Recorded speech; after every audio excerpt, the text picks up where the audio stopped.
Isa na namang menor de edad na dalagita ang pinatay at pinugutan ng ulo ng hinihinalang adik sa lugar ng Bukidnon. Ayon sa investigasyon, isang 15 years old na dalagita ang pinugutan ng ulo at natagpuan sa plantasyon ng tubo sa Valencia, Bukidnon. Paano nangyari ang brutal na pagpatay na ito? Panoorin ang buong kwento ni Jennifer Encarnacion ng Valencia City, Bukidnon. Welcome mga boss sa channel natin, Red Crime Philippines. Dito ating sinasalaysay ang mga krimen na hango sa tunay na mga pangyayari. Kung gusto mo ang ganitong mga kwento ay mag-like, subscribe at i-click ang notification bell para wala kayong mamiss na mga videos natin. Ang lungsod ng Valencia ay kilala sa likas na ganda nito. Malalamig na kabundukan, lunti ang taniman, at payapang komunidad na sumasalamin sa masaganang kultura ng Bukidnon. Ngunit sa likod ng payapang lugar na ito, isang masalimuot at katakot-takot na pagpatay ang umusbong. Isang 15 anyos na menor de edad. Wala ng buhay at pugot ang ulo ang natagpuan sa plantasyon ng tubo sa Barangay Dagat Kidavao, Valencia City, Bukidnon. Ang biktima? Si Jennifer Encarnacion, 15 years old, grade 9 student, bunsong anak ng pamilyang Encarnacion.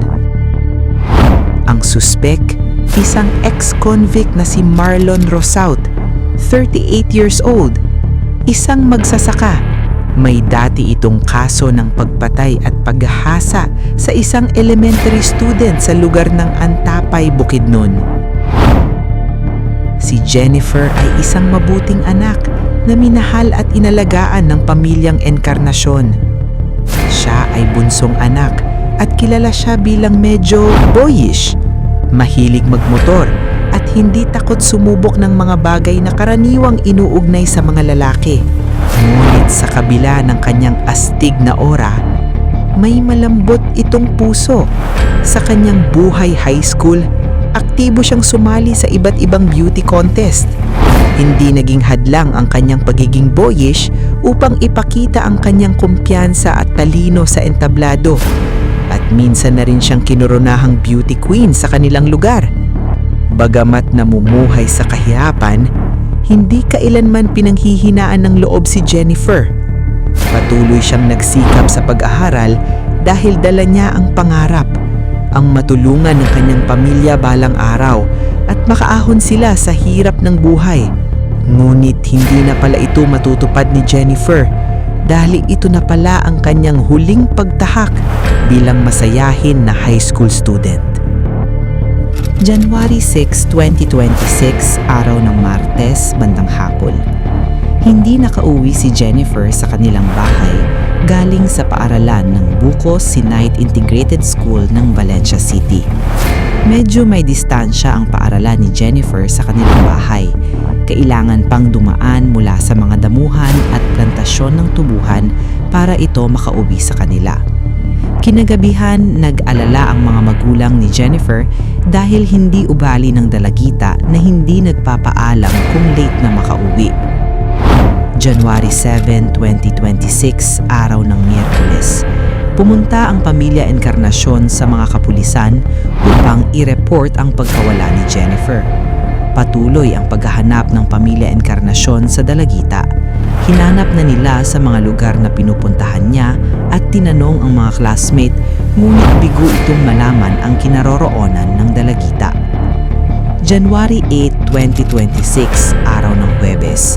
Hindi pa rin nakauwi si Jennifer sa kanilang bahay.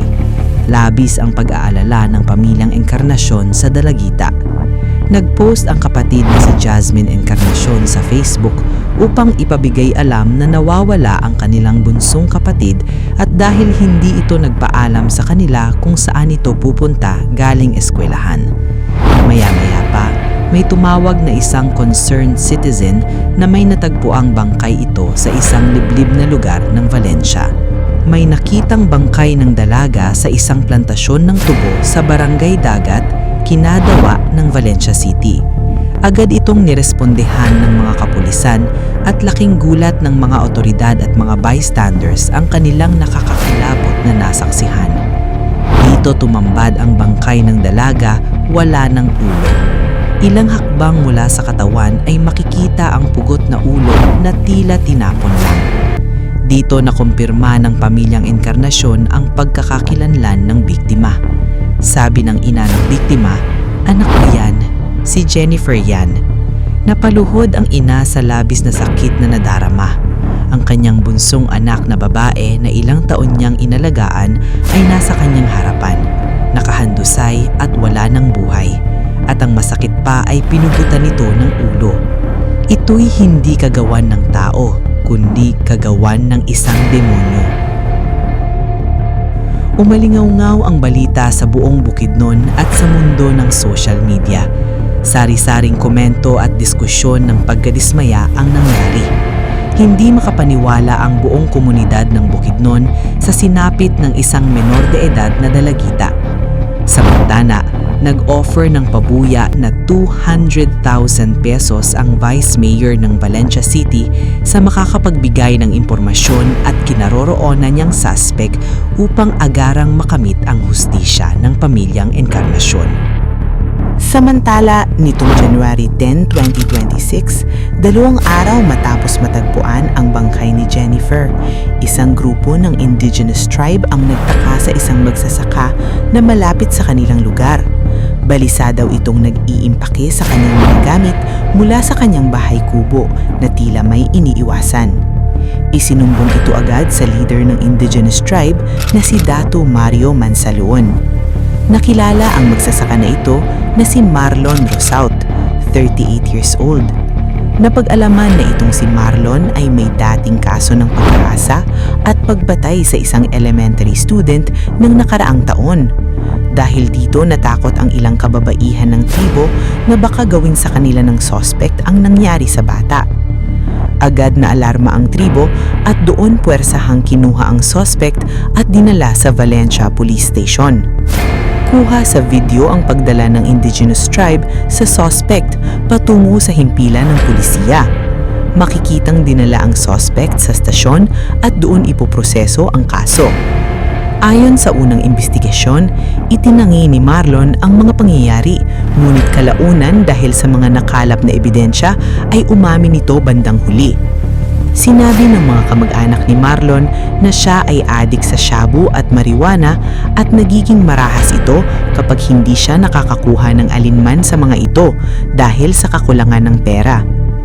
Ayon naman kay Attorney Valdez, City Legal Officer ng Valencia City, based sa salaysay ng suspect, hindi magkakilala ang suspect at biktima. Nagkataon lang na nagkita sila nito sa daan at doon hinila ang biktima sa tubuhan at ginawa ang katakot-takot na krimen. Ang suspect na ito ay may mga kaso ng naitala. Hindi na siya bago sa sistema ng hustisya.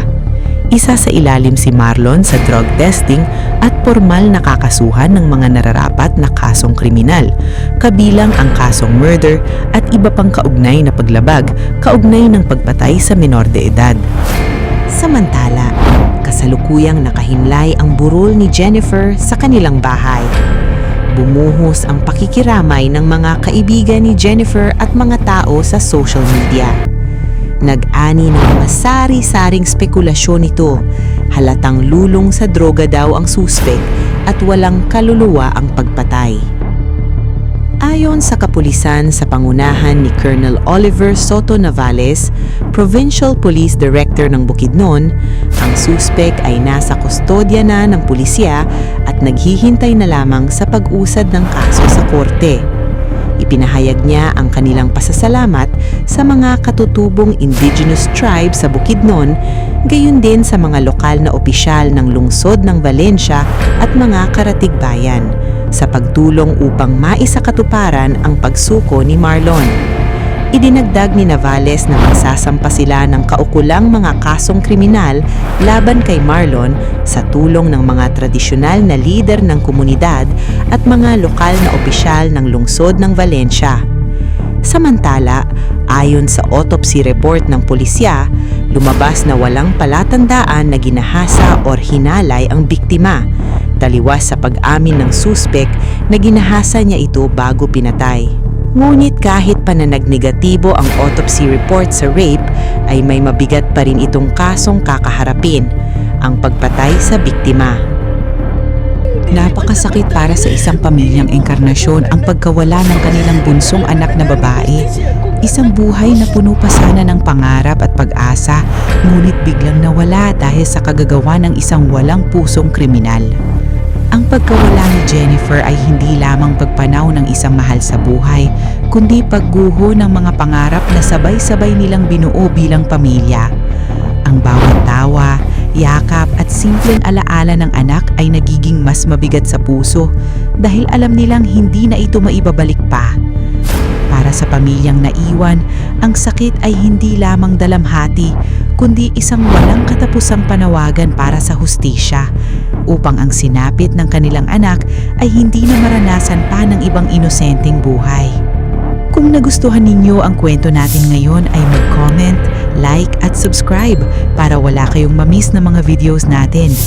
Hanggang sa susunod na True Crime Stories. Ingat!